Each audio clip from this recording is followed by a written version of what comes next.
El niño que aprendió a odiar a Dios. Mi nombre es Samuel Vargas. Pero durante muchos años, no quise ni escuchar ese nombre. No porque no me gustara, sino porque me recordaba todo lo que había intentado olvidar. Esta no es una historia perfecta. Es una historia de dolor, de rabia, y de una transformación que jamás creí posible. Nací en un pueblo pequeño al norte del país. Uno de esos lugares donde todos se conocen, pero nadie se ayuda realmente. Mi madre era una mujer trabajadora, pero frágil. Y mi padre, bueno, para ser honesto, mi padre era un hombre que nunca debió ser padre. Desde que tengo memoria, lo único constante en mi casa era el grito. Los golpes en la puerta. Los insultos que se lanzaban como balas entre mi padre y mi madre. Y yo, con apenas 6 o 7 años, escondido bajo la mesa, tapándome los oídos, esperando que el ruido pasara. Esperando que alguien, cualquiera, viniera a salvarnos. Pero nadie vino. Recuerdo que los domingos, mientras mi madre lloraba en la cocina, mi padre salía a la calle con su mejor camisa, la Biblia bajo el brazo y una sonrisa falsa que le duraba hasta que regresaba a casa. Era líder en la iglesia del pueblo. Daba sermones sobre el amor, el perdón y el temor de Dios, mientras en casa nos decía que éramos una maldición que arruinó su vida. Golpeaba a mi madre con esa misma mano con la que levantaba la Biblia. Desde pequeño, aprendí a asociar a Dios con el miedo, con el castigo, con la hipocresía. Y fue ahí, en ese entorno enfermo, donde algo dentro de mí se rompió.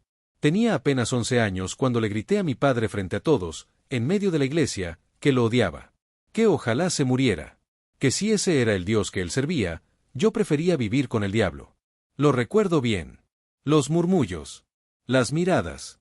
La vergüenza de mi madre. Esa noche me echaron de casa. Literalmente.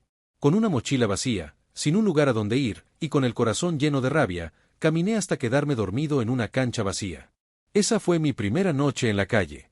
Y en ese momento, hice un juramento con mis propias palabras: no volveré a confiar en nadie que diga amar a Dios. Y algún día, voy a demostrarle al mundo que todo eso es mentira. Los años siguientes no fueron más que una caída libre. Caída que nadie trató de detener. A los 14 ya conocía más calles que libros, más tragos que oraciones, más gritos que consejos. Me movía entre grupos que vivían al margen, pandillas, bandas, gente rota como yo, pero con máscaras de fuerza. Con ellos encontré algo parecido a familia, aunque esa familia se alimentaba del odio, la rabia y la violencia. Mi corazón se endureció. Lo que para otros era pecado, para mí era rutina. Robaba, mentía, hería a otros sin pestañear. Y cada vez que pasaba frente a una iglesia, apretaba los dientes. No importaba si era católica, evangélica, pentecostal, para mí todas eran iguales, templos de hipocresía donde se hablaba de amor mientras afuera se ignoraba el dolor real. Empecé a documentar cosas. Historias. Casos de líderes religiosos corruptos, pastores que abusaban de su poder, iglesias que explotaban a los fieles. Me volví casi un militante contra la religión. Y no lo hacía por justicia, lo hacía por venganza. Tenía un blog anónimo donde exponía lo que encontraba. Algunos me seguían, otros me temían. Pero lo cierto es que cada palabra que escribía tenía una raíz podrida, el niño herido que aún vivía dentro de mí y que jamás sanó. Una noche, caminando por las afueras de la ciudad, pasé frente a una iglesia pequeña, humilde, de esas donde apenas caben 30 personas. Tenía una cruz de madera al frente, sin lujos, sin nombre grande. Solo un letrero que decía, Refugio de Gracia. Y fue como si algo dentro de mí se encendiera. No sé por qué, pero esa noche decidí entrar. No para buscar ayuda, sino para buscar fallas. Pensé, voy a escuchar sus mentiras y después los voy a destruir. Tomé asiento en la última banca, con el ceño fruncido, dispuesto a grabar todo en mi celular. Y entonces lo vi. El predicador no era como los que recordaba. No tenía traje. No gritaba. No usaba frases elegantes. Era un hombre mayor, de unos 60 años, con el rostro lleno de arrugas pero con una paz que me desconcertó. Su voz era suave, pero firme. Y no hablaba de castigos, ni de infiernos, ni de dinero. Hablaba de heridas. De pérdidas. De sentirse abandonado por Dios, y aún así, encontrarlo justo en ese momento. Dijo algo que me dejó congelado. A veces Dios permite que toques fondo, no para humillarte, sino para que te des cuenta que incluso ahí, Él te ama. Yo apreté los puños. Me dolió escucharlo. ¿Cómo podía hablar de amor en medio de tanta injusticia? Me levanté furioso, salí de la iglesia sin decir una palabra.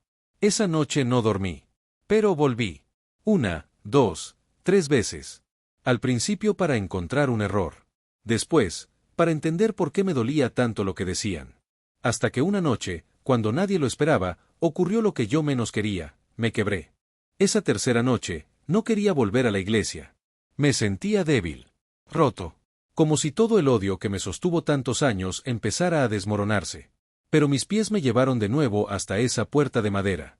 No había mucha gente. Apenas 10 personas. Y sin entender por qué, entré y me senté en la misma banca de siempre, al fondo, como quien no quiere ser visto, pero desea ser salvado. Ese día el pastor no habló de Dios como juez, ni del cielo ni del infierno. Habló de un padre. Un padre que espera con los brazos abiertos al hijo que se fue. Y mientras hablaba del hijo pródigo, mi mente fue directa a esa noche cuando tenía 11 años. La noche que grité que ojalá mi padre muriera. La noche que me echaron. Y fue entonces que las lágrimas vinieron sin permiso. No recuerdo la última vez que había llorado. Quizás cuando era niño. Pero esa noche, lloré con todo el dolor que había escondido por años. Mi cuerpo temblaba. Mi pecho se hundía. Sentía que algo dentro de mí moría, y nacía al mismo tiempo. El pastor se acercó. No me preguntó nada. Solo puso su mano en mi hombro y dijo algo que jamás olvidaré. No sé lo que viviste, hijo, pero Dios sí. Y no estás solo. Nunca lo estuviste. Esas palabras me destrozaron. Porque yo juré, desde niño, que Dios me había abandonado. Que si existía, se había olvidado de mí. Pero ahí, en ese momento, entre las bancas viejas y los himnos desafinados, sentí algo. No fue fuego, ni truenos, ni una voz en el cielo. Fue paz. Una paz que me envolvió como un abrazo. Como si alguien invisible me dijera, ya basta. Ya no tienes que pelear más. Esa noche no volví a mi cuarto de renta. Me quedé en la iglesia hasta que amaneció. El pastor me dio una manta. Nadie me juzgó. Nadie me preguntó por mi pasado. Y fue ahí, sobre esa banca, que hice una oración que no supe si estaba haciendo bien. Dios, si de verdad estás ahí, si de verdad puedes con todo lo que he sido, entonces cámbiame. No sé cómo, pero hazlo. Yo ya no puedo más. Fue la primera vez que hablé con Dios sin rabia, sin máscaras, sin guiones. No pasó nada espectacular. No caí al suelo. No escuché trompetas. Pero dentro de mí, algo se encendió. Una chispa. Una certeza pequeñita, como una semilla. Algo que me susurraba, no estás solo. Yo voy contigo. Aceptar a Dios fue sencillo comparado con lo que vino después. Porque una cosa es sentir paz en medio de una oración, y otra muy distinta es levantarte al día siguiente, mirar tu vida rota, y decidir vivir de forma diferente. Yo no sabía cómo empezar. Tenía deudas, enemigos, adicciones silenciosas, y una reputación que me seguía como sombra. No tenía familia, ni hogar, ni futuro. Lo único que tenía era esa chispa en el corazón que se negaba a apagarse. El pastor me ayudó. Me dio trabajo en la misma iglesia, limpiar, cargar bancas, pintar paredes. Trabajo humilde, pero trabajo al fin. Nunca me había sentido tan útil. Y, sin darme cuenta, algo en mí comenzó a sanar. Pero no todo era paz. Los viejos amigos se burlaban. ¿Así que ahora eres aleluya? ¿Vas a orar por mí o qué? Otros simplemente desaparecieron. Una noche, incluso, uno de ellos vino a buscarme con una navaja. Me gritó que lo había traicionado, que ahora me vendía a la religión como un cobarde. Yo no respondí. Lo miré a los ojos y le dije, no soy cobarde. Estoy cansado de pelear batallas que no me llevan a ningún lado. Y me fui. Esa fue la noche en que entendí que seguir a Dios a veces significa perder a todos, pero ganar algo mucho más grande. Los domingos empecé a llegar temprano. Me sentaba en la primera banca, Biblia en mano, aunque aún no entendía todo. Cada versículo era como una luz pequeña en mi oscuridad. Y cada día, Dios me mostraba una parte nueva de mí, y una parte vieja que debía dejar ir. Me costó. No te voy a mentir. Había noches en que lloraba en silencio. No porque dudara de Dios, sino porque me dolía tanto mirar atrás. Recordar al niño herido, al joven perdido, al hombre que estuvo a punto de destruir lo poco bueno que tenía. Pero fue en esa lucha donde aprendí que la gracia no es para los perfectos. Es para los rotos. Para los sucios. Para los que no tienen nada que ofrecer, pero aún así se atreven a decir, aquí estoy, Señor, haz lo que quieras conmigo. Un día, el pastor me dijo, Samuel, ¿has pensado en compartir tu testimonio? Me reí. ¿Quién querría escuchar todo el desastre que fui? Y él respondió algo que me marcó. Dios no te salvó solo para que vivas en silencio. A veces, los que más sufrieron, son los que más pueden sanar a otros. Acepté. Temblando, pero acepté. Esa noche me paré frente a la congregación por primera vez. Mis manos sudaban. Mi voz temblaba. Pero cuando hablé, no lo hice como un experto, lo hice como un hombre que había tocado fondo, y aún así había sido amado. Conté mi historia. Sin filtros. Sin esconder nada. Y cuando terminé, hubo silencio. No aplausos. No gritos. Solo gente llorando. Gente que se acercó y me dijo: yo también crecí en una casa así. Yo también juré no volver a una iglesia. Yo también pensé que Dios no podía perdonarme. Ese día entendí que mi dolor no había sido en vano.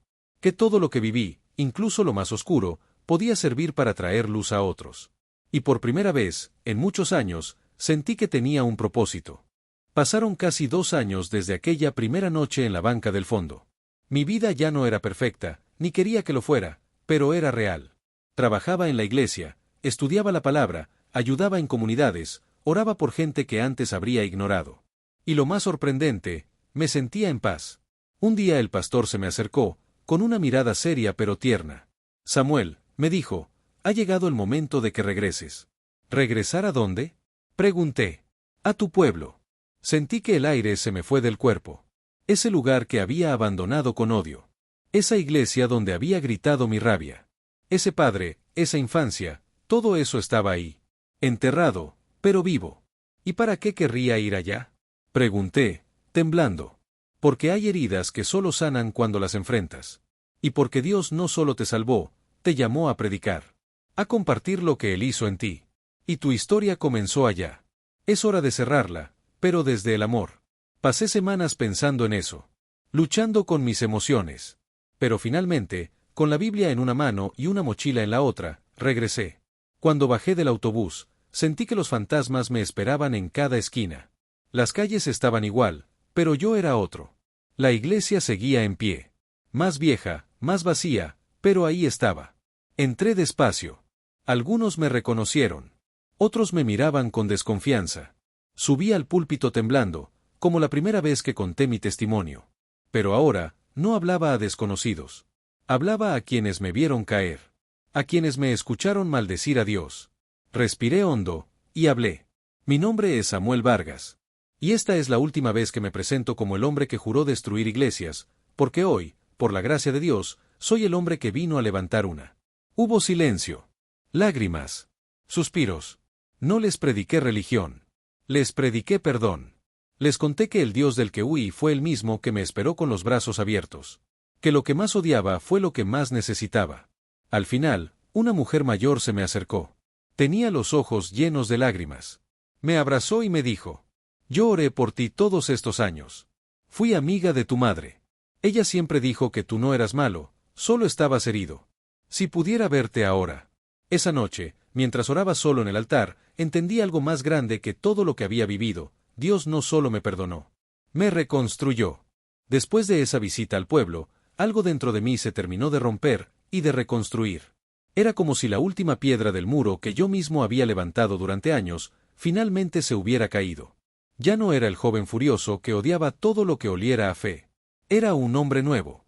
Un hombre libre. No porque no tuviera cicatrices, sino porque ya no vivía huyendo de ellas. Comencé a estudiar teología.